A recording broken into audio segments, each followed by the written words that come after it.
Bonjour à tous, bienvenue sur notre séminaire webinaire InnoSanté. Je suis Pascal Bécache, cofondateur de Digital Pharma Lab. Et Didier Tranchier, l'autre cofondateur de Digital Pharma Lab. Voilà, aujourd'hui nous avons la très très grande joie et le très grand honneur d'accueillir Jeanne Keren et Emmanuel Quiles. Emmanuel, que beaucoup d'entre vous connaissent, puisqu'elle a exercé des fonctions de direction générale dans deux filiales de très grands laboratoires en France, chez Pfizer d'abord, puis chez J&J Innovative Medicine ensuite. Emmanuel qui est passé de la recherche clinique en début de carrière jusqu'au business et donc la présidence de filiale, puis même la stratégie mondiale de grandes franchises au sein de J&J Innovative Medicine. Voilà, et Bonjour. donc nous avons, Bonjour Emmanuel.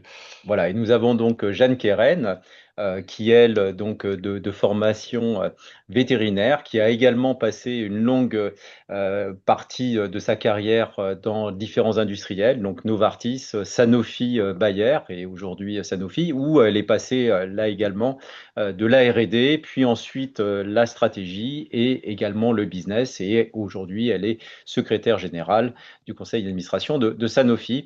Bien, bonjour Jeanne. Bonjour et merci pour l'invitation. Alors, on va parler évidemment d'IA dans la santé. Alors, pourquoi a-t-on choisi ces deux personnalités extraordinaires aujourd'hui avec nous? C'est parce que aussi bien Jeanne qu'Emmanuel ont toujours manifesté depuis des années une appétence particulière pour cette technologie.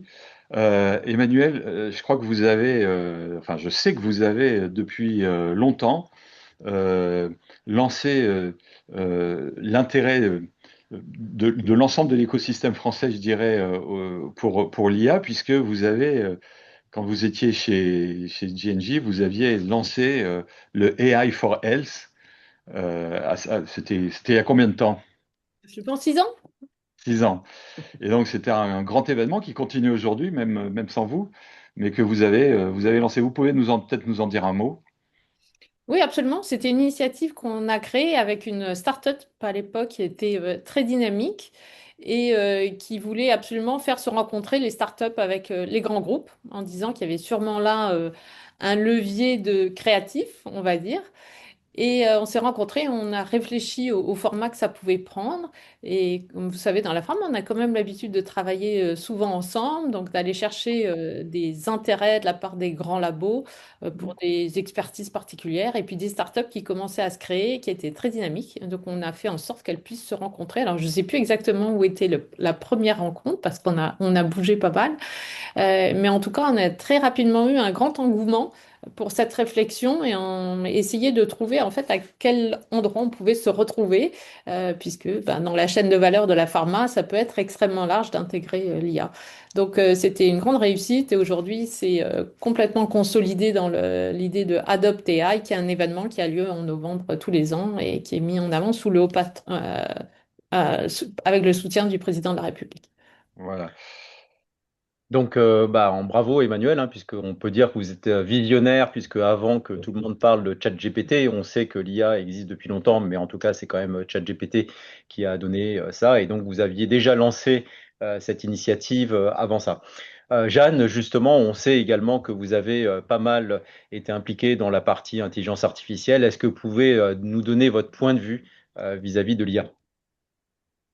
Ah oui, pour reprendre, en fait, moi, la passion vient de loin, parce que j'ai passé une bonne partie de mon séjour chez Novartis à travailler sur l'analyse de données. J'ai fondé le premier groupe d'analyse de données de grande dimension, enfin, ce qu'on appellerait Big Data de nos jours.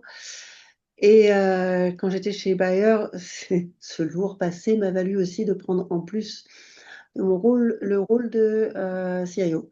Donc, très impliqué dès le départ. Avec, oui, l'IA existe depuis longtemps, mais avant, il y avait le machine learning.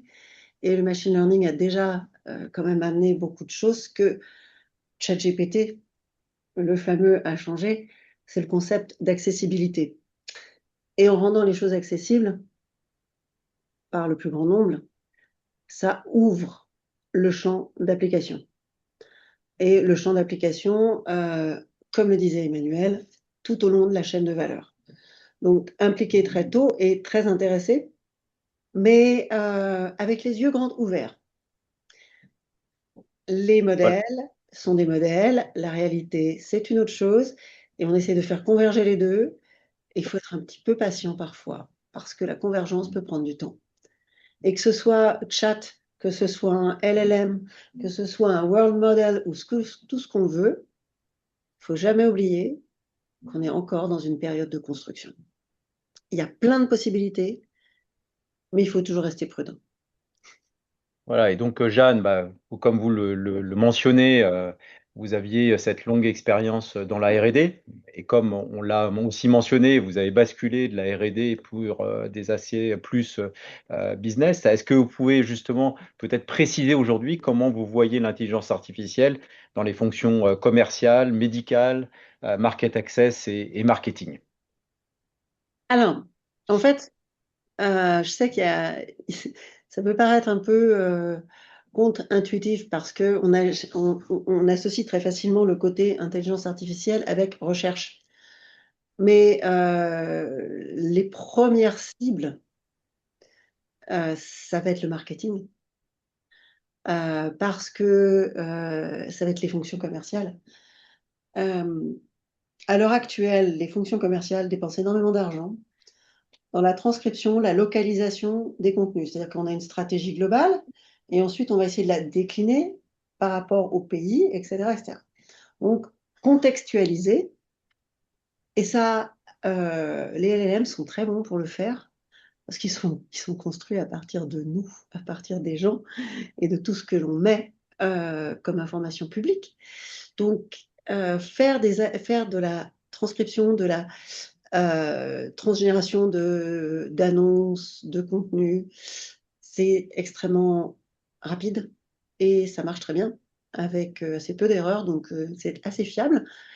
Et même ben, il y a déjà quelques temps, avant que je quitte Bayer, on avait déjà fait nos premières Google Ads en utilisant un LLM. Et en fait, au lieu de mettre 3 semaines en contactant une agence, etc., ça a pris 3 jours. Même traction, même click-through, voire supérieur. Donc oui, il y a d'énormes applications tout de suite. L'autre grosse chose qui peut être intéressante, c'est tout ce qui est le reporting. Euh, dans mon rôle de CIO, j'avais 400 rapports différents à sortir pour le commercial US. Petite plaisanterie avec mon collègue, je lui avais demandé s'il avait assez de gens pour lire les rapports. Et pourquoi il y a autant de rapports? Parce qu'en fait, aucun n'est satisfaisant, aucun n'est réellement complet ou ne contente tous les stakeholders.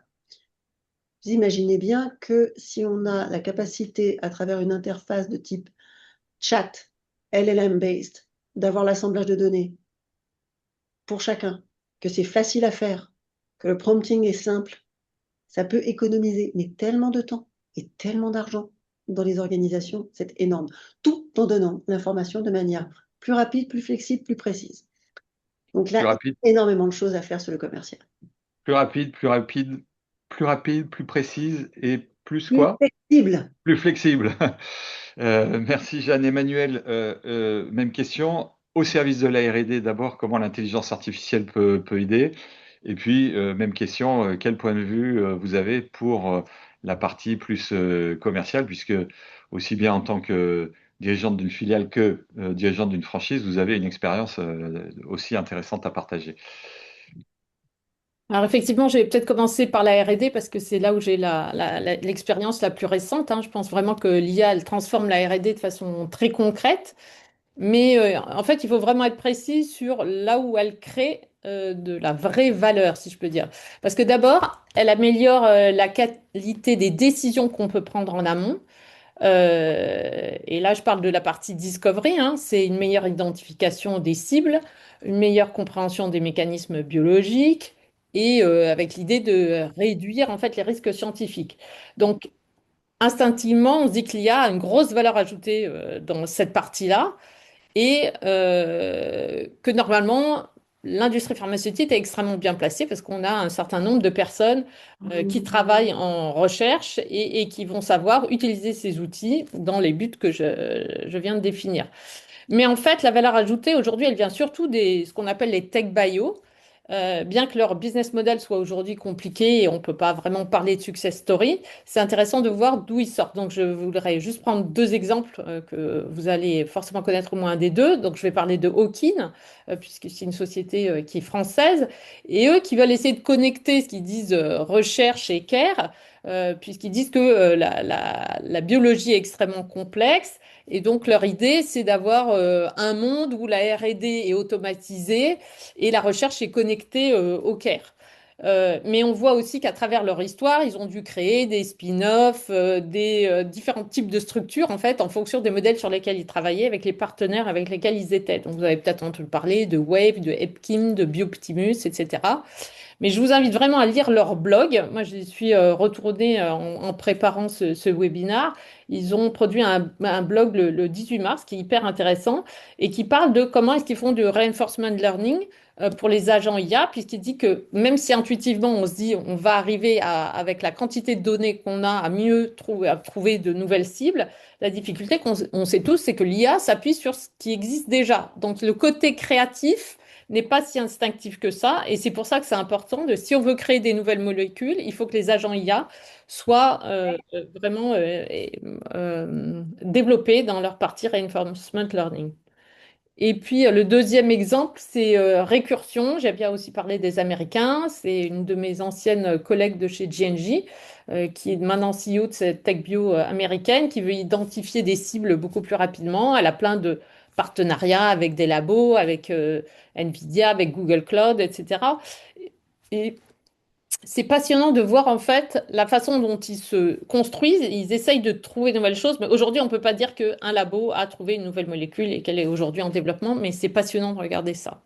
Voilà, donc c'est sur la partie R&D, je voulais parler, la qualité des décisions, et puis sur la partie développement clinique, le design des essais, la sélection des patients, l'identification plus précoce des signaux d'efficacité ou d'échec d'ailleurs, c'est vraiment quelque chose où on va voir de l'amélioration. Et ça, c'est clair. Je l'ai vu, moi, chez J&J, hein, avec un des essais cliniques qui a été mis en œuvre sur 50 000 patients. Donc, c'est un des plus grands essais au monde. Quand vous voulez aller recruter des patients dans un essai aussi large à travers le monde, il faut non seulement que vous sachiez où sont les centres, mais que vous ayez aussi une idée de la concurrence, puisque la concurrence, elle aussi recrute. Et donc, il y a des façons de faire maintenant qui sont extrêmement performantes. Et puis, j'irai à l'autre extrême, une petite start-up que j'aime beaucoup, qui s'appelle Theremia, et qui est en train de développer des essais cliniques en neurosciences pour faire, entre guillemets, de la médecine personnalisée. Donc, voilà, c'était juste pour dire, on a l'IA qui va nous aider sur la partie discovery, de l'IA sur la partie développement clinique, mais je trouve que ce que ça change surtout, c'est le rapport au temps et au risque. Avant, on était sur un modèle de la pharma très très long, incertain, séquentiel, on fait les choses dans l'ordre. Voilà, et on va rentrer sûrement dans un modèle qui est plus itératif, donc qui est très dur pour les gens qui sont dans la pharma depuis longtemps. Et voilà, on va se dire, c'est le problème, il n'est pas dans la vitesse, il est comment est-ce qu'on travaille tous ensemble pour réassesser à chaque fois qu'on a des nouvelles infos. Donc on sait tous que ce qu'on veut réduire au total, c'est le temps pour accéder au marché, pour optimiser l'allocation du capital, etc. Mais en fait, le problème, c'est pas que la technologie va créer de la valeur, c'est comment est-ce qu'on va tous retravailler ensemble pour faire en sorte qu'on puisse gagner ce time to market. Et les CEO dont, enfin, j'ai pas évoqué les CEO des deux sociétés, hein, mais Récursion et Hawkin, ont des personnalités particulières, mais ils ont un truc particulier, c'est qu'ils sont passionnés. Et cette passion, moi, je la vois plus aujourd'hui dans des startups que dans les grands groupes. Et je pense aussi que c'est extrêmement important parce que la passion, ça marche, la technique aussi, mais comment est-ce qu'on l'intègre dans l'ensemble du process, c'est ça qui est quelque chose qui est compliqué. À ce titre, on voit arriver aussi, grâce à l'IA et puis des puissances de calcul très importantes, y compris le début de l'informatique quantique, on voit arriver du repositionnement de molécules pour trouver des nouvelles maladies à cibler avec du repositionnement de molécules. Et là, l'IA peut apporter aussi des choses Formidable. Jeanne, tout à l'heure, nous a donné quelques exemples très précis de gains sur les parties business. Emmanuel, vous qui avez été aussi dans les filiales, quel gain vous avez pu voir là? C'était très intéressant, hein, passer de 3 semaines à 3 jours, 400 rapports à beaucoup moins et en tout cas beaucoup mieux, beaucoup plus rapide. Qu'est-ce que vous avez vu? Euh, un changement profond des modèles d'interaction, hein, clairement, avec le client qui a senti, et pour le client dans l'industrie pharmaceutique, c'est le médecin principalement, donc il y en a d'autres, mais c'est le médecin qu'on connaît depuis très longtemps. Ça a changé beaucoup de choses, puisque aujourd'hui, on a des délégués ou des médecins, des MSL, à qui on dit en fait qui est-ce qui doit aller voir, combien de fois et pour lui dire quoi. Donc effectivement, on a beaucoup plus de données qui sont disponibles que simplement le retour ou l'interaction entre le marketing et les ventes sur le médecin. Mais en fait, on est capable d'avoir des insights qui sont beaucoup plus fins. La difficulté, encore une fois, c'est comment est-ce qu'on le met en œuvre. Donc la performance, elle va pas s'améliorer juste avec de la technologie, mais c'est toujours la combinaison entre des données, les outils et puis les compétences humaines. Donc oui, on voit des changements. Mais c'est vrai que c'est moins l'exécution qu'on regarde qu'en fait cette capacité à interpréter puis challenger les données qu'on apporte. Donc c'est ça que je trouve qui est passionnant. Je pense qu'on n'y est pas encore parce que d'un côté il y a un aspect déceptif par rapport à tous ceux qui avaient créé ce modèle qu'on pensait qui marchait bien avec des délégués, avec des médecins, puis peut-être d'autres personnes qui s'occupaient du parcours des patients. Mais maintenant, on a beaucoup plus de moyens et il faut arriver à l'orchestrer. Et on a même avec le Market Access, on sait très bien qu'on peut renforcer la démonstration des valeurs de produits qu'on a avec les données en vie réelle. Mais en fait, voilà, ce passage, on disait tous, on va passer plus d'un modèle push à un modèle qui est plus inside driven. Ma perception, c'est qu'on n'y est pas encore parce que ça force à transformer nos modèles organisationnels, quoi. Et on n'est pas toujours au clair sur qu'est-ce qu'on veut faire avec d'un point de vue commercial. Est-ce qu'on veut simplement réduire le coût des structures de nos organisations ou quel est le but recherché? Voilà, moi, ça m'interroge toujours sur ça.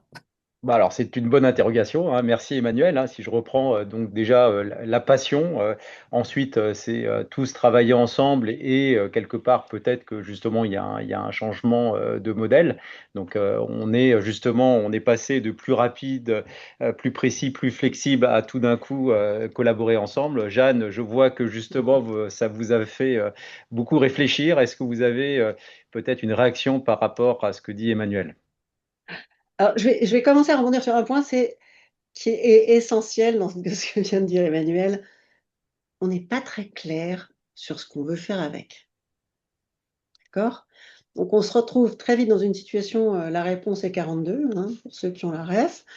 C'est-à-dire qu'en fait, on a des solutions, mais on n'a pas la question. Et il faut faire cet effort fondamental de se reposer la question, qu'est-ce qu'on veut faire avec et qu'est-ce qu'on essaye de faire? Question, on peut se le poser, je veux dire, quand on est en commercial, en frontline, de dire, voilà, j'ai un client qui est le médecin, qu'est-ce que je dois lui apporter, qu'est-ce qu'il veut? Donc là, on va se retrouver dans une manière d'essayer de faire exprimer au médecin qui n'a pas que ça à faire dans la vie, de nous dire ce dont il a envie. Donc, à réfléchir comment on doit analyser nos données, comment on peut utiliser les modèles, comment on peut utiliser l'intelligence artificielle, comment on peut utiliser aussi une collecte de données intelligente pour arriver à mieux comprendre les besoins des gens et exactement quelle est la valeur qu'on peut leur apporter. Petit problème en pharma, on a tendance à être extrêmement descendant dans notre approche, c'est-à-dire que nous pensons savoir mieux que les autres ce dont ils ont besoin, ce qui en fait ne marche pas. Et surtout, de moins en moins, avec les nouvelles générations où l'information descendante est de plus en plus challengée. Bon, ceci étant dit, il faut vraiment être capable de poser cette question, et ça va s'appliquer aussi au médical et à la R&D. Qu'est-ce que je veux faire? Quelle est ma question exacte? Quel est le problème que je suis en train d'essayer de régler? Et après, seulement, on va désigner les outils et on va les construire. Et on va aussi être dans cette approche, sans doute, comme le disait Emmanuel, extrêmement itérative. Parce que c'est le propre d'une construction de modèle. d'être itératif et de se confronter à la réalité. Et c'est aussi un appel pour l'humilité dans cette approche. C'est-à-dire qu'il faut quand même rester humble par rapport à ce qu'on sait, par rapport aux données qu'on a, et par rapport au travail qu'il y a à faire, à la fois de remise en ordre de tout un tas de choses, et on va dire, d'étendue réelle de notre description de la biologie et de la médecine. Une remarque, Emmanuel? Non, non, je suis 100% d'accord. Je pense que l'humilité est essentielle, hein, voilà, et savoir poser les questions avant de se mettre autour de la table et bondir sur n'importe quelle nouveauté qui arrive, parce que Dieu sait s'il y en a aujourd'hui des nouveautés qui nous arrivent sur le bureau régulièrement. Voilà, c'est pas. Ok. Juste pour Je- élaborer un peu dans ça, sur l'humilité pour la biologie, moi, quand je suis sortie de l'école vétérinaire, il y avait 6 interleukines. Quand je suis partie de chez Novartis, j'étais en train de commander un kit de détection de l'interleukine 35. Juste. Je n'ai pas 150 ans. D'accord? Donc, c'est pour donner une idée de la vitesse d'évolution. ouais. Novartis, j'ai passé énormément de temps à analyser des données de puces Affymetrix. Oui, je sais, ça me date. Mais bon, 54 000 points de données par échantillon. J'ai, ça- je veux dire, je sortais d'une thèse, donc je pensais que je savais des trucs. Mais ça m'a remis à ma place, d'accord? Sur ce que je sais et ce que je sais pas. Donc il y a beaucoup plus de choses qu'on ne sait pas.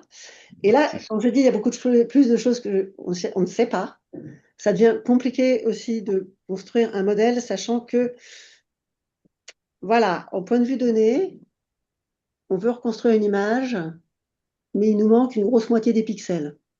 Il faut être prêt à accepter que nos modèles vont être construits de la sorte. Et peut-être que justement la différence entre les modèles et puis la réalité va nous aider à vous identifier ces pixels noirs. Mais voilà, c'est un peu, ça peut être génial, mais en même temps, il faut y aller les yeux grands ouverts, en ayant vraiment conscience de tous ces potentiels caveats. Alors, Maintenant, il j'ai faut, l'air ouais. négative, mais je suis beaucoup plus positive que négative sur ça. Non, non. Donc, restez curieux, restez extrêmement curieux et avec beaucoup d'esprit critique et y aller de façon itérative. J'en profite pour dire à nos auditeurs, vous êtes déjà près de 120 personnes là qui nous suivez. J'en profite, si vous avez des questions, posez-les sur le chat, sur le Q&A, et puis on y répondra, mais à la fin, si vous voulez bien. Emmanuel et Jeanne, on leur transmettra les questions et ils répondront, elles vous répondront à la fin. Euh, puisque on se dit il faut une approche itérative, est-ce que il faut pas transformer aussi les personnes et les talents que vous avez dans la pharma? Transformer les personnes, c'est un peu difficile, Pascal. Ah, Enfin, on on peut n'arrête les pas. former, on peut les Ah oui, former. oui, oui, oui, oui, oui, on peut faire plein de choses, mais voilà, c'est la question. Est-ce qu'on fait rentrer des nouveaux profils ou alors est-ce qu'on transforme les compétences? Donc, probablement, il faut faire un peu les deux. C'est vrai qu'on voit émerger pas mal de profils hybrides qui sont à l'interface entre les sciences, les données et le business.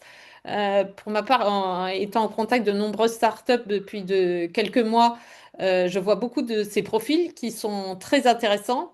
Et en même temps, c'est très difficile de se projeter dans l'avenir en disant quel va être le bon mix nécessaire pour faire en sorte que la pharma continue à tourner de façon efficace. Donc, je pense que ce qu'on attend surtout aujourd'hui, tu parlais de transformation, mais on attend surtout que toutes les personnes, tous les profils aient une certaine data littératie, c'est-à-dire qu'on soit capable d'être critique. Évidemment, on doit travailler en transversal, mais être critique face aux modèles qui nous sont proposés et pour continuer sur ce que disait Jade tout à l'heure, la capacité à transformer la donnée en décision aussi, parce que c'est une chose d'avoir la donnée, mais il faut savoir quoi en faire. Voilà, parce qu'il faut se poser la bonne question avant. Donc c'est un enjeu majeur pour les grands groupes, c'est faire évoluer ces talents qui existent et pas seulement en recruter des nouveaux, parce qu'on ne va pas commencer avec un base zero. Enfin, je pense que beaucoup des équipes des personnes qui nous écoutent aujourd'hui ont dû faire ce travail à un moment ou à un autre quand on est au marketing, on nous dit bah, fais comme si on n'avait pas de produit, qu'on démarrait from scratch, qu'on était une start-up. sur quoi t'investir et où tu placerais tes budgets, ben, on peut pas faire ça avec les collaborateurs. On va pas dire on redémarre une pharma sur Base Zero. Donc, effectivement, il faut pas uniquement faire avec des nouveaux profils, il faut faire en sorte que les nouveaux outils soient, enfin, que les personnes s'approprient ces nouveaux outils. Donc, c'est ça qui est compliqué. Et il y a un tas de pratiques qui sont mises en place, et je l'ai entendu à Adopt AI au mois de novembre par beaucoup de labos qui ont des parcours, des programmes d'apprentissage importants. Mais c'est très difficile parce que ça prend du temps, c'est souvent en ligne, et comme on met en avant le fait que tous ces outils sont en ligne, on n'a qu'à faire de l'auto-apprentissage, et c'est pas forcément ce qui marche le mieux, on le sait très bien. Donc voilà, donc moi je pense qu'il y a un bon mix à trouver et il faut faire en sorte aussi que les managers sachent recruter. Et ça, je l'ai dit depuis des années. Le problème, c'est comment voulez-vous qu'un manager qui connaît rien à l'IA puisse recruter dans ses équipes quelqu'un qui est censé avoir un minimum de connaissances.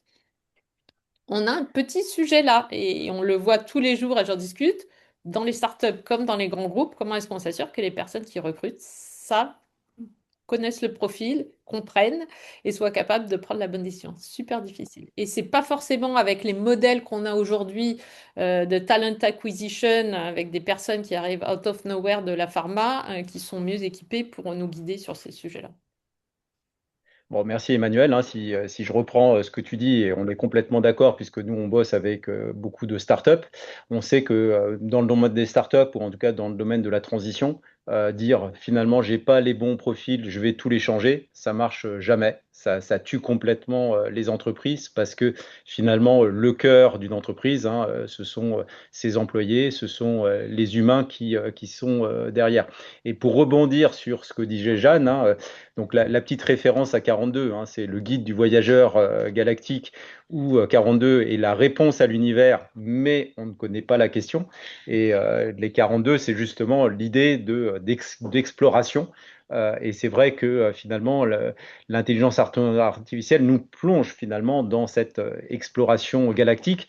Et en même temps, on est de retour avec Socrate, hein, puisque la seule chose que je ne sais pas, la seule chose que je sais, c'est que je ne sais rien. C'est la référence à Socrate et ça nous replonge au contraire mais au final, la jonction de tout ça, c'est quelle est la place de l'humain? On est largement au-delà finalement de la technologie, mais quelle est la place de l'humain? Et Jeanne, peut-être peux-tu nous donner un peu ton point de vue sur cette place de l'humain? Alors, je vais juste aussi rebondir sur ce que disait Emmanuel. Oui, alors, on a un problème régulier quand les nouvelles technologies arrivent, euh, de capacité de la pharma d'avoir des managers qui comprennent ce qu'ils doivent avoir comme profil on-board. Et des fois, ça peut donner des choses très, très, très, très drôles, entre guillemets, de voir, je me souviens d'une conversation assez ésotérique avec la RH chez Bayer, qui me disait qu'ils voulaient quelqu'un, enfin, qui sur leur job profile automatique, ils m'avaient mis 5 ans d'expérience sur digital health marketing. Et je leur ai dit, mais vous êtes gentils, on était en 2020. La santé digitale avec des produits commercialisables, ça a moins de 5 ans. Donc, vous trouverez personne qui a 5 ans d'expérience. Il va falloir ouvrir les chakras. Et non, c'est pas parce que cette personne n'a pas 5 ans d'expérience que vous allez le mettre à ce niveau-là. Bon, il y a ces conversations à avoir de comment est-ce qu'on ouvre un petit peu. Et puis après, il faut... la pharma a tendance à faire ça, hein. C'est, je sais pas, alors j'achète. Non, j'achète souvent un emballage, pas forcément un contenu. Ça peut être un peu gênant. Et ensuite, soyons clairs, les pharmas ne vont pas devenir des boîtes d'intelligence artificielle. Elles vont être des gros utilisateurs, mais on n'a pas besoin de gens dont l'expert à vitam aeternam ou pour 5-10 ans qui vont construire des LLM. On a besoin de gens qui travaillent avec nous et qui acceptent d'être à l'interface entre, entre le core business de la pharma, qui est quand même de développer et de vendre des médicaments, et ces technologies-là. Prendre quelqu'un dont c'est la passion et l'intégrer chez nous, au bout d'un moment, je veux dire, c'est un petit peu limite, je veux dire, parce que c'est pas notre core business de développer les modèles. Maintenant, c'est pas pareil si je vous parle d'analystes de données euh, qui vont s'éclater à faire des analyses extrêmement complexes et à monter des modèles d'analyse extrêmement complexes, mais parce que c'est beaucoup plus intéressant pour eux et beaucoup plus motivant pour eux de faire ça sur des données de santé que sur des données de vente de shampoing ou de crème. Donc là, on n'est pas. Voilà, il faut savoir trouver le bon équilibre. C'est pas la peine de payer très cher pour aller chercher un talent que je vais perdre dans les 2 ans et demi parce qu'il va s'ennuyer et parce qu'on va lui dire bah, finalement, on va pas mettre les budgets pour développer ton super modèle parce que bah, c'est pas dans les priorités. Voilà, donc ça, c'est une partie importante. Maintenant, il faut tout à fait donner accès aux technologies. Il faut que les gens l'utilisent. À quoi ça sert d'investir des centaines de millions à mettre des choses accessibles en termes d'intelligence artificielle, de passer du temps à développer des modèles si les gens ne peuvent pas l'utiliser? Et côté des trainings, tout ça, c'est bien. Mais si je demande à des gens d'apprendre une langue étrangère, puis ils ne la pratiquent pas pendant un an, ça ne sert à rien. Ils vont l'avoir oublié.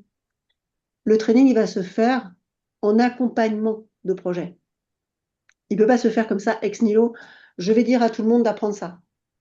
Mais si vous ne pratiquez pas, ben, je ne sais pas, ça me paraît relativement évident que si vous ne pratiquez pas, il faudra reprendre le training à zéro parce que voilà, c'est pas utile. Et si vous ne pratiquez pas, ça veut dire aussi que les outils ne sont pas utilisés. Donc il va falloir se poser les bonnes questions. L'IA est un enabler. C'est quelque chose qui doit aider, mais il faut que les gens comprennent comment on s'en serve. Ils comprennent un peu la finalité. C'est-à-dire que moi, je suis pour des trainings qui soient un peu plus aussi pour donner du sens à ce qu'on fait. Voilà. C'est exactement, et je me permets, désolé Pascal, mais de rebondir sur ce que dit Jeanne, c'est exactement la vision que j'en ai avec les startups, les dirigeants de startups que j'ai vus, qui sont souvent avec les mêmes profils, hein, des gens qui ont un PhD, qui sont des anciens polytechniques, des esprits brillants, qui me disent qu'en fait, ils ont juste fait une toute petite spécialité pendant 6 mois sur la biologie. On se rend compte qu'effectivement, ils ont une passion pour ce qu'ils font d'un point de vue technologique. Ils aiment le mettre au service de la santé parce que ça donne du sens et c'est important d'arriver à trouver comment travailler avec eux. Et on le sait bien tous en travaillant, notamment quand on travaille dans des filiales, il faut arriver à créer des partenariats. Donc on ne cherche pas forcément à intégrer ces nouveaux talents, mais à savoir comment travailler avec eux. Parce que effectivement, la science, le développement clinique, la compréhension des patients, ça c'est ce qui est le cœur du métier de la pharma. Mais en revanche, comment est-ce qu'on intègre les datas? Comment est-ce que ça reste un fil conducteur et on sait s'attacher les bonnes personnes en fonction du sujet qu'on veut travailler? Je trouve que c'est ça qui est important à savoir faire, quoi. C'est Pardon. intéressant. Donc, au final, je retiens, les pharma ne deviennent pas des entreprises de données. Ça, c'est bien. C'est acquis. Le training se fait en accompagnement des projets. Ça m'a l'air aussi bien acquis. C'est intéressant ces approches. Si vous permettez, Jeanne et Emmanuel, il y a quelques questions. Donc, ce que je vous propose, c'est, je vais vous en donner une ou deux. J'en profite pour dire, euh, on parle bien ici d'IA dans les entreprises pharmaceutiques. Donc, tout ce qui a trait, il y a des questions autour des parcours, des médecins, etc. On les prendra si on a le temps, mais là, on va plutôt se focaliser sur l'IA dans les entreprises pharmaceutiques. Donc, une première question qui vient de Adrien de chez Servier qui vous remercie et qui vous pose la question, est-ce que vous pensez que les hyperscalers et les GAFAM, véritables powerhouse de l'IA, peuvent rentrer dans la production et la distribution de médicaments, possiblement via l'acquisition de laboratoires existants? Alors, vous venez de dire, les laboratoires vont pas devenir des entreprises de données, mais je retourne à la question d'Adrien, est-ce que les entreprises de données peuvent devenir des laboratoires pharma? Une réponse rapide, on commence avec Jeanne, allez. Bon, alors, c'est extrêmement intéressant comme question. C'est pas la première fois qu'ils essayent. Ce sera sûrement pas la dernière fois qu'ils essayent. À chaque fois, ça s'est pas bien passé.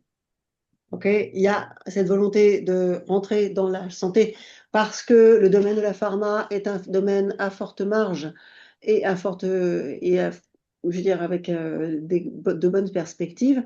Donc, dans le portefeuille d'investissement des GAFAM, ça a toujours été plus ou moins là. Verily, Amazon, etc., etc.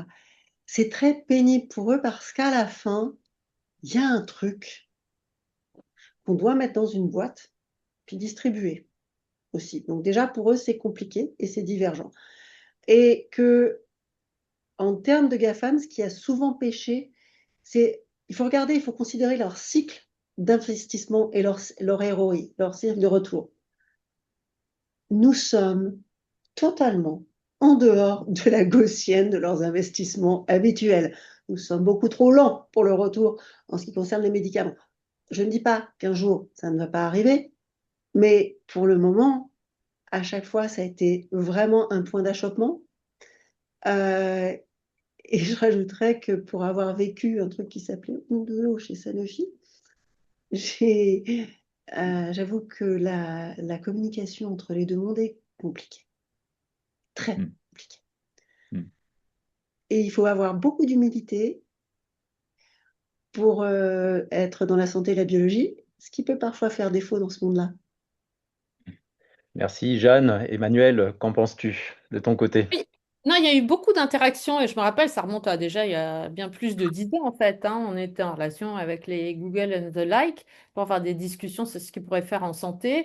Il y a un certain nombre de groupes de spin-off qui sont morts, hein, parce qu'en fait c'est très, très difficile pour eux de se projeter dans notre monde parce qu'il reste quand même les étapes qui sont là où on a notre savoir-faire, qui sont le développement clinique et puis la distribution. Donc effectivement, Amazon, oui, bien sûr, ils savent distribuer, c'est pas un problème, mais vous savez avec quelle qualité ils le font. Ça n'a rien à voir avec les niveaux de compliance qui sont exigés et la réglementation qui existe pour notre industrie. Donc effectivement, euh, je pense qu'ils peuvent se projeter plus facilement plutôt sur des produits qui ne sont pas du vrai médicament. Le médicament reste, la barre est très haute en fait.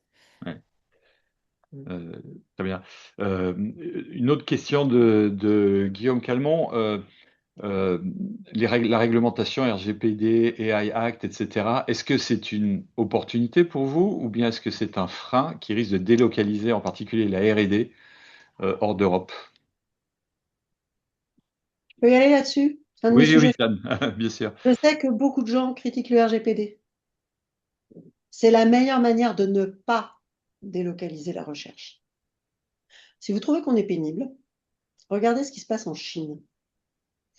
En Chine, ça fait déjà plus de 25 ans, 30 ans, que l'ADN des Chinois est considéré comme un trésor national que vous n'avez pas le droit d'exporter. Ce qui leur a permis d'importer toutes les technologies de séquençage, etc., etc., et de traitement des échantillons, parce que n'importe quel échantillon de sang, ben, il y a de l'ADN dedans. Donc, ils ont fait la même chose avec les données médicales. Ils sont en train de faire la même chose avec les données, en disant, vous êtes gentils, mais vous venez les analyser sur place. Si on ne garde pas des règles solides d'accès, de protection des données, ces données, c'est là où on va se faire avoir par justement les GAFAM, sans la possibilité de pouvoir développer notre propre industrie de la donnée. Donc, oui, c'est pénible. Oui, parfois, c'est 3 tonnes de papier. Tout à fait d'accord.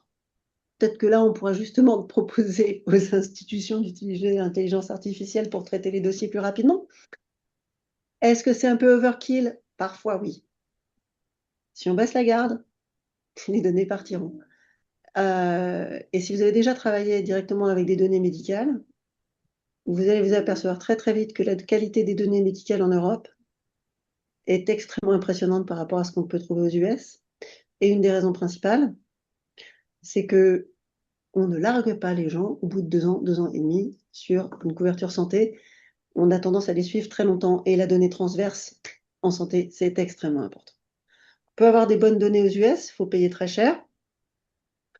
Et c'est fait sur un système d'échantillonnage qui vous donne forcément un échantillon biaisé. Bon, je ne vais pas vous faire de la philosophie de stats aujourd'hui, mais sachez quand même que les cohortes les plus impressionnantes pour vraiment avoir une vue long terme des évolutions épidémiologiques, généralement elles viennent d'Europe. Donc oui, c'est pénible. mais d'un autre côté, c'est aussi le futur de notre business qui est protégé par ça. Je dis pas qu'il faut pas le réformer et le rendre plus pratique. Je dis juste, faut pas le supprimer. D'accord. Donc, Jeanne, tu nous dis finalement qu'on a un système de santé qui est puissant, qui est organisé, et qu'en même temps, même si ça crée des contraintes, ça crée aussi la puissance de notre système de santé. Emmanuel, de ton côté, quelle est également ton opinion sur le RGPD, les AI Act et toute la partie réglementation qui peut sembler contraignante? Non, c'est lourd et très loin, hein. Je peux que soutenir ce qu'a dit Jeanne avec ce que je vois. C'est extrêmement lourd. Mais après, quelle est l'alternative? Je ne suis pas sûre qu'aujourd'hui on soit très rassuré de voir la façon dont les données sont traitées ailleurs. Je vois les startups, un certain nombre de groupes aussi qui achètent beaucoup de données aux US parce que c'est le plus simple. Mais effectivement, est-ce représentatif de la population de façon plus large? Je ne suis pas sûre.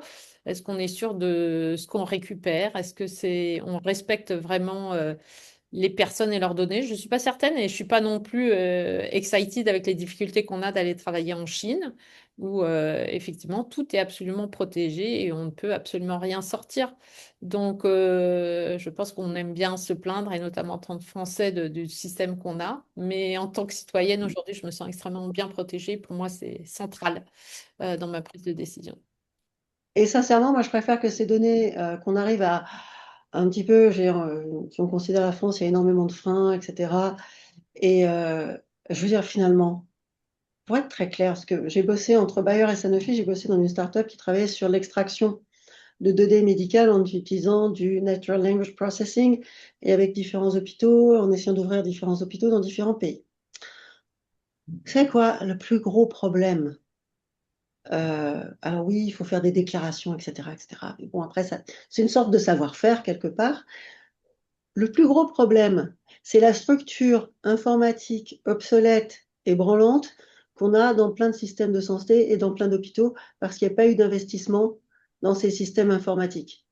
C'est facile de blâmer les réglementations alors qu'il y a un bien plus gros problème derrière sur la structure de données qui puisse permettre un partage efficace.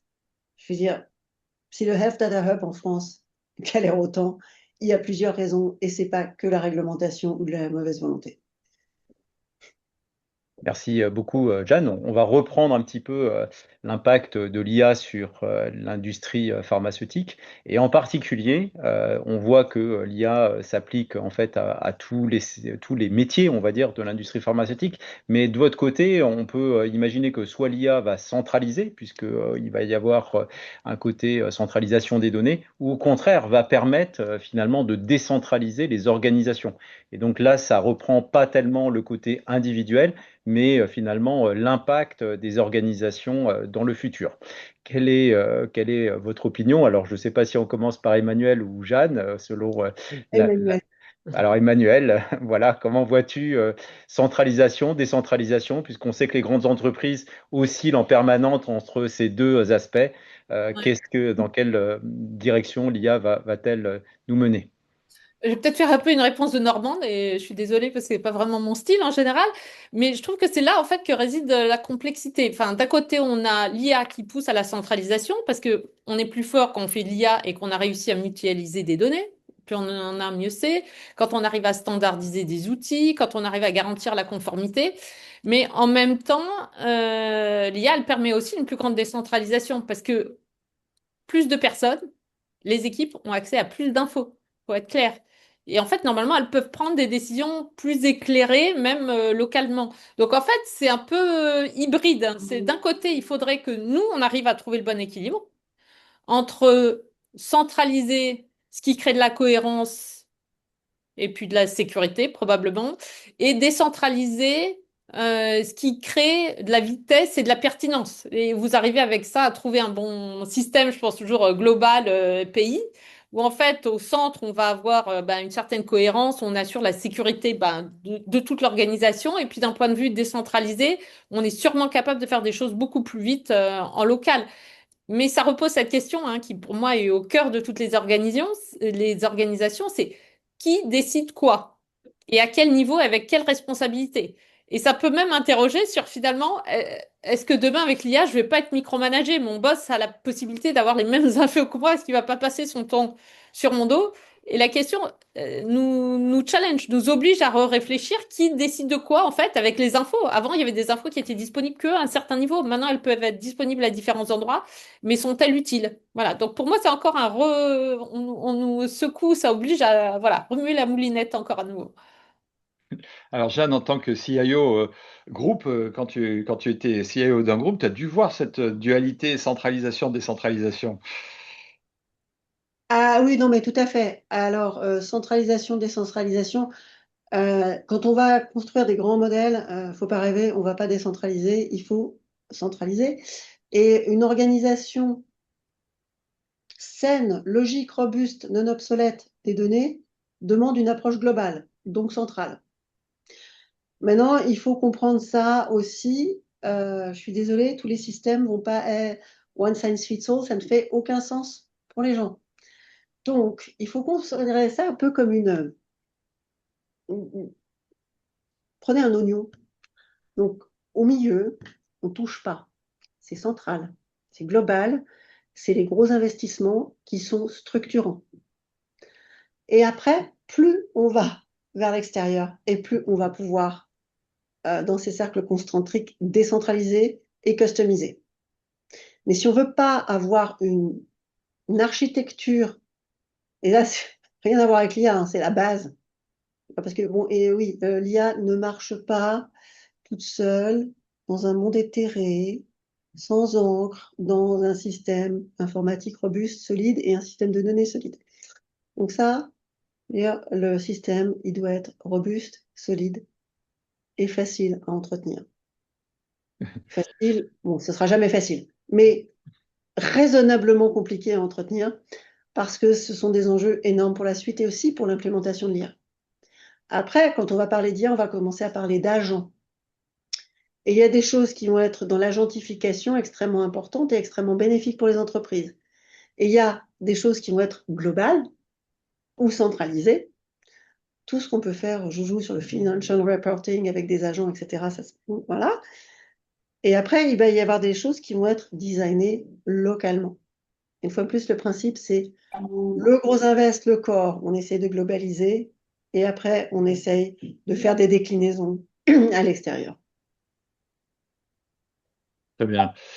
On va, si vous voulez bien, avant de conclure sur le business model, on va prendre encore quelques questions. Il y a des questions sur la réussite finalement des projets. Donc, il y en a plusieurs. Entre le changement organisationnel, les freins, les résistances que vous trouvez dans une organisation comme un labo pharmaceutique, mais aussi comment vous allez décider que tout à coup, au-delà de la résistance, qu'un cas d'usage est assez mature pour passer en production. Donc, un, quelles sont les résistances? Deux, comment on peut passer un cas d'usage en production une fois que c'est assez mature? Emmanuel, comment tu... Bon, moi, je peux faire que des réponses un petit peu générales, ce qui me gêne. Mais Ou à base d'exemples non, mais que les tu as. résistances, il y en a plein et elles sont naturelles, elles sont parfaitement humaines. Donc, en fait, il faut passer beaucoup de temps à parler, à rencontrer les collaborateurs et à discuter ensemble des évolutions qu'on voit et des implications pour le travail. Donc, pour moi, c'est quelque chose d'absolument majeur d'arriver à sécuriser du temps avec les collaborateurs pour en parler, les patrons avec leurs équipes, mais aussi de façon beaucoup plus large parce que des idées naissent de partout, des inquiétudes, etc. Donc, en fait, il faut en parler et continuer à se projeter dans quelque chose qui est positif pour demain. On a la chance de travailler dans une industrie où on n'arrive généralement pas par hasard et on veut rendre un service aux patients de façon générale. Donc, on a ce moteur qui doit nous tourner vers du positif. C'est inquiétant, les évolutions, mais c'est super excitant intellectuellement. Donc, il faut que chacun arrive à trouver sa place et c'est ça qui doit nous motiver en fait en permanence à nous former. Parce que je le redis, les générations 40-50 ans, si vous n'êtes pas intéressé au sujet, ça va devenir très, très difficile parce que ça pousse d'en bas et de l'extérieur. Donc pour moi, c'est un chemin qui n'est plus discutable. La formation, la compréhension, et c'est le job de l'organisation de former les collaborateurs. Et il faut accepter de trouver aussi ce temps pour le faire, et on doit l'organiser de cette façon. Donc pour moi, c'est ça le sujet des résistances. Et ça va durer encore, c'est pas passager, parce qu'il va y avoir d'autres choses qu'on va introduire dans l'entreprise qui vont révolutionner. Donc cette accélération dont on parle, elle va pas du tout s'arrêter. C'est plutôt comment est-ce qu'on la gère. Voilà. Donc, merci Emmanuel. Donc, en gros, c'est vraiment la gestion de la transformation comme on l'a connu dans plein de transformations dans le passé. Celle-là est peut-être plus importante et plus en profondeur que d'autres, mais quoique. En tout cas, c'est à peu près les mêmes systèmes. Jeanne, donc, on te pose aussi un peu la même question. Quelles sont à la fois les résistances? Est-ce qu'il y a des résistances particulières? Et puis derrière, sur l'industrialisation des modèles d'IA, est-ce qu'il y a un moment, quel est le driver pour passer en fait en situation d'exploitation? Alors, la résistance, oui, bon, c'est vrai qu'il peut y avoir des résistances. Moi, dans plusieurs grandes transformations, ce que j'ai remarqué, c'est que euh, le management, le leadership, qui est un peu distant, se fait une montagne des résistances. J'ai l'impression que, enfin, moi, j'ai eu l'impression par moment que le leadership se disait que la base, ils étaient totalement teuteux, hein. Mais c'est pas vrai. Je pense qu'on sous-estime totalement l'appétit d'innovation, de changement, etc., de tous les gens. Donc, il y a une résistance qui peut être réelle, et je veux dire pourquoi elle est réelle parfois, et une résistance qui est fantasmée. Donc, on dit oui, mais la résistance au changement, les jeunes ne pourront pas changer. Je suis désolée. Le problème, c'est qu'on souvent, on n'explique pas à quoi ça leur sert. D'accord? Quand moi j'avais travaillé sur le déploiement, un peu, la mise en place du Next Best Action pour les ventes, la première réaction, ça a été de dire, des sales reps, ça a été de dire, oula, ils sont en train d'essayer de me fliquer. Et il a dit non. Et puis ils ont commencé à tester, et il a fallu quand même expliquer aux gens que, alors au début, le modèle, il va être nettement moins bon que vous savez beaucoup plus que lui. Mais il faut nous aider. Et les gens à qui on avait parlé comme ça, eh ben, en fait, ils ont accepté. Et en plus, c'est très drôle parce que c'était pas un problème de génération.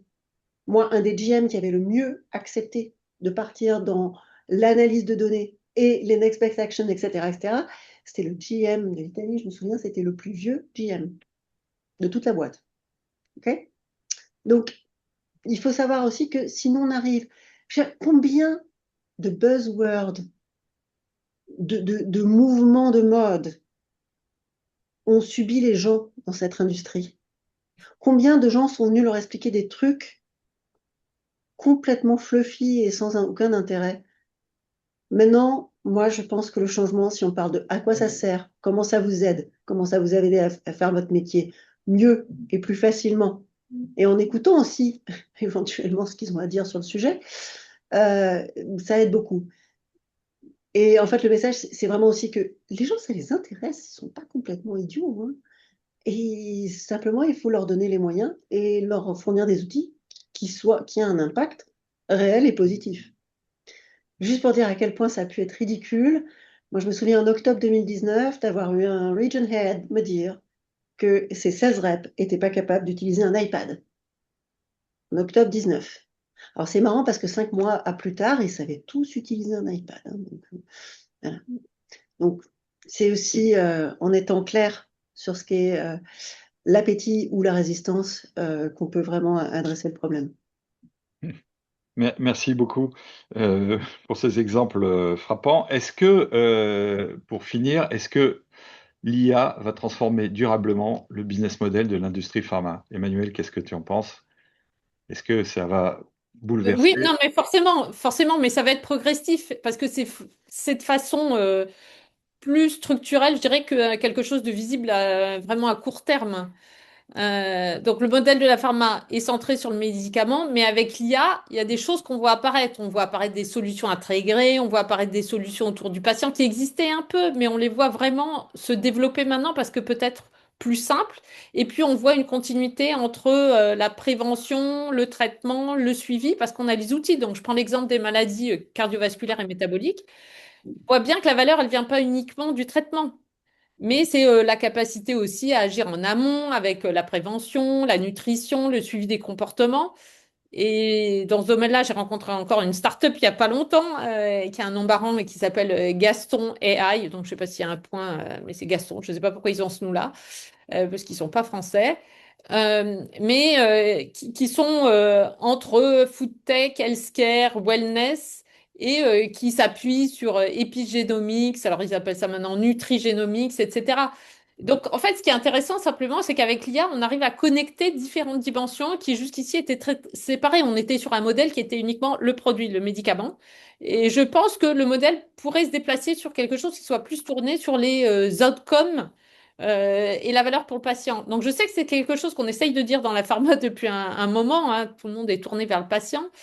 Mais je pense que la transfo, elle est profonde, elle est long terme, elle va être lente. Mais c'est ça qui fait qu'elle est passionnante. Donc, on dit, on a tous un certain âge, on est dans la pharma depuis longtemps, on a vu des évolutions se faire, mais il y a des bases qui restent. Mais cette évolution, elle va venir. À l'époque, j'étais juste un producteur de médicaments. Je n'en citerai aucun, mais je suis sûre que vous associez certaines boîtes à des médicaments. Et je pense qu'on va voir ces changements arriver. Donc oui, oui, ça a forcément un impact sur notre industrie. Donc merci Emmanuel, hein. Donc si je reprends, en fait tu vois un élargissement finalement du marché de l'industrie pharmaceutique, hein, avec d'autres composantes qui n'étaient pas prises en compte, même si le cœur risque d'être toujours le médicament. Donc Jeanne, on te repose à toi également cette question. Est-ce que tu vois une évolution du modèle d'affaires et peut-être justement de manière corollaire une augmentation finalement du marché potentiel de l'industrie pharmaceutique? Alors, une transformation de la manière dont on travaille, oui. Une transformation du business model, ça va être compliqué et ça va être long, comme disait Emmanuel. Pour avoir pas mal bossé en santé digitale pendant 5-6 ans, euh, vendre autre chose que des boîtes pour une entreprise pharma, c'est compliqué. Vendre, parce que finalement, on va dire après, ce qu'on vend, c'est un service, hein. Un business model de service lié aux médicaments, sachant que on a tendance à plutôt considérer que notre client est le médecin que le patient, il y a la barrière de la prescription, c'est encore compliqué. Là où ça va vraiment transformer les choses, c'est dans notre manière de travailler. On est arrivé à un point où la quantité d'informations à traiter dans notre business, que ce soit en biologie, en sciences, en médical, en commercial, la quantité d'informations est arrivée à une échelle qui n'est plus humaine. C'est trop. Voilà. Et que sans le machine learning, sans l'intelligence artificielle, en fait, on n'arrive pas à mobiliser ça. Et on a toujours été très mauvais pour réutiliser nos données, hein, parce que on est la seule industrie qui paye plus de 100 millions pour produire un dataset jetable. Ça s'appelle un essai de phase 3. On met beaucoup d'argent et on regarde une seule fois. Donc, on va changer de modèle de compréhension. On va changer vraisemblablement, et c'est totalement souhaitable, de modèle d'investissement et de la manière de nous confronter, comment on réfléchit par rapport au réel, par rapport aux outcomes, etc., etc. Mais ça va prendre du temps. Pas tellement parce que la techno est compliquée, mais parce que c'est très compliqué d'accepter de se confronter à des évidences qui remettent en cause parfois notre manière de considérer les choses. Alors, de là à ce que les entreprises de pharma deviennent plus diversifiées, je ne suis pas encore complètement sûre. J'ai plus d'hésitation qu'Emmanuel. Regardez Roche, déjà faire bosser le diagnostic et la pharma ensemble, c'est compliqué. J&J, les unités sont relativement bien séparées. Un modèle intégral sur la prévention, j'adorerais. Les systèmes de santé, pour l'instant, ont vraiment beaucoup de mal à financer cet aspect-là. À voir. Peut-être que c'est nos clients, les médecins et les systèmes de santé ou les payeurs qui vont forcer la transformation du modèle le jour où eux, ils auront adopté largement les technologies et l'intelligence artificielle. Bah, Didier, on est arrivé au bout. Jeanne, Emmanuel, l'heure est passée. Elle est passée beaucoup trop vite. Il y avait encore beaucoup, beaucoup de questions dans dans le chat. Donc, il faudra recommencer. Ça, c'est certain. Vous avez suscité l'intérêt. Vous avez donné des tas de réponses et des tas de pistes particulièrement intéressantes. Il nous reste à vous remercier vraiment pour le temps que vous avez bien voulu nous consacrer et consacrer à nos auditeurs. Oui, bah merci, hein. Et puis moi j'aime beaucoup 42, hein, la notion finalement d'exploration galactique, hein, sur lequel on est partis tous ensemble. Donc merci beaucoup. Merci à vous. À bientôt. À Bonne bientôt. journée. Merci, au revoir.